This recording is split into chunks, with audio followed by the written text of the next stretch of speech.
Jamie, do you want to get us underway? Sure. Hi, Chris. Obviously, the big tale of the last few days has been sort of doubt over this fixture and what's been going on over in France. Would there be concerns, or are there concerns among the squad about this if there were to be more positive results coming from the France side? Or do you guys want this match played on Sunday no matter what? Well, we obviously want to play it, but ultimately, if medical staff and they think that it's not going to be safe, then ultimately you've got to trust their judgment. But obviously, it wouldn't be ideal with I think it's Reg 9 or whatever going into the fallow week. We'd obviously potentially lose boys, and I don't know the specifics around that. So obviously, look, we really want it to go ahead as a group and as a nation. I think we're in a good place to go over there and really do a job. So that's our focus.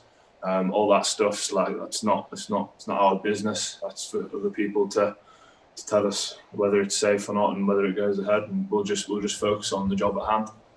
In terms of the Reg 9, as you talk about, you play your rugby down in England, you would be one of the players potentially affected by that. Has it ever, has it ever come down to, you've had to speak to your club to ask them for their grace in going to Scotland before? How does that all work, and what's the relationship like? That again, that's out of my control. You do as you're told, effectively. I think that the laws are there and are in place to avoid all that sort of awkward conversations, and ultimately it's up to Gregor and George Skivington to talk amongst each other, and they'll discuss my whereabouts. And as I say, those laws are in place to hopefully just avoid all that awkward. On a similar theme, I mean, if the game was postponed by a week and pushed back to the following weekend, and you were to miss out as a result of that, I mean, how big a blow would it be? I'd be pretty upset.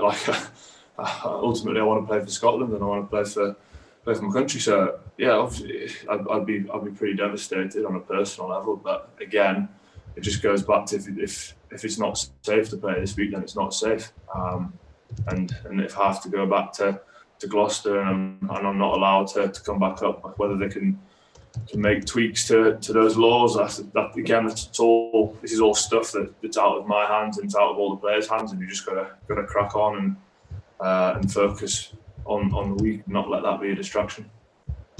Assuming the game does go ahead, what we do know as a certainty is that France will be without a host of their key players. I guess from the outside looking in, there'd be people that would suggest there's probably no better time to get them then.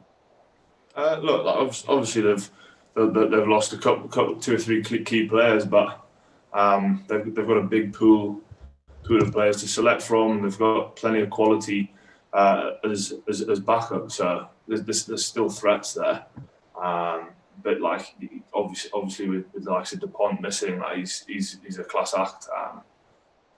So obviously, yeah, it would be a good time, but they still have real good players. I think there was not a similar situation that happened in the autumn when England went and played France, and they played really well. So I mean, we can't take it for granted. They're still a real good team. Thank you. Chris, do you feel that, having reflected on the way the Wales game ended, not so much the players are over it, but they've kind of got their head around the fact that all the excitement of what happened at Twickenham has been parked, just as the Wales defeat has been parked? Is it quite easy to compartmentalise all these things that have happened so far? Yeah, I think you kind of have to, don't you? Really, that's just sport. When we won the Calcutta Cup, you enjoy that for a moment, and then next job, that's just the way professional sport is now. Some people dwell in it longer than others, and that's just how they deal with it.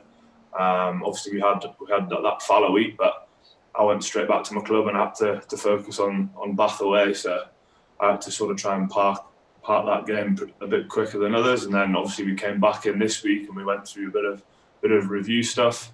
So we kind of brought it all back again. But we've looked at it, we've parked it, and it's just about this week now.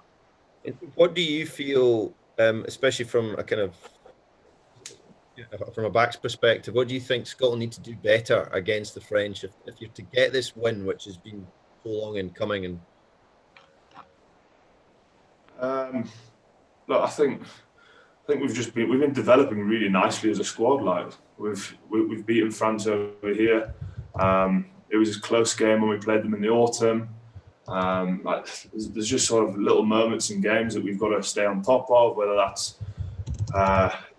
just being disciplined, not giving silly penalties away. That's what let us down against Wales. And I'm not talking about the obvious one that I'm sure you're all thinking about, and just broader. The discipline side of things probably wasn't good enough. So we've got to go in with that.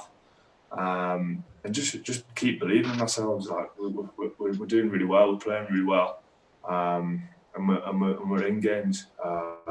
We were lucky not to beat Wales really with 14 men. So I think we can be proud of that performance in parts.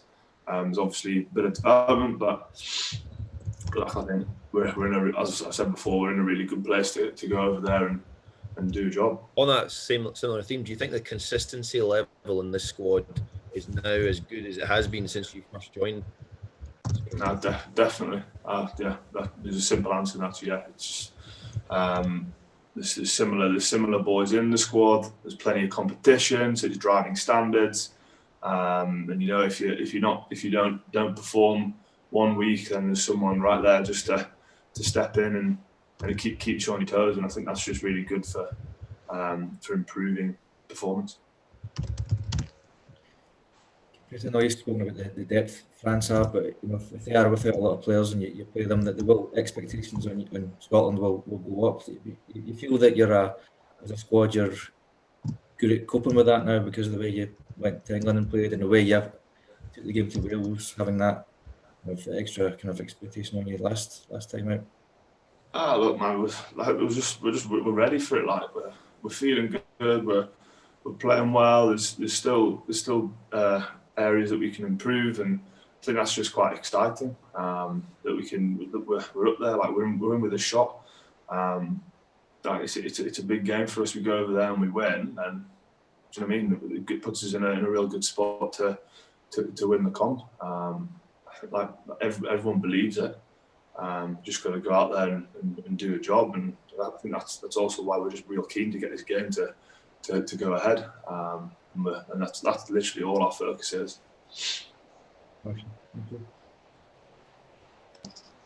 Okay, any more for immediate use, or we'll move on to 10 PM embargo?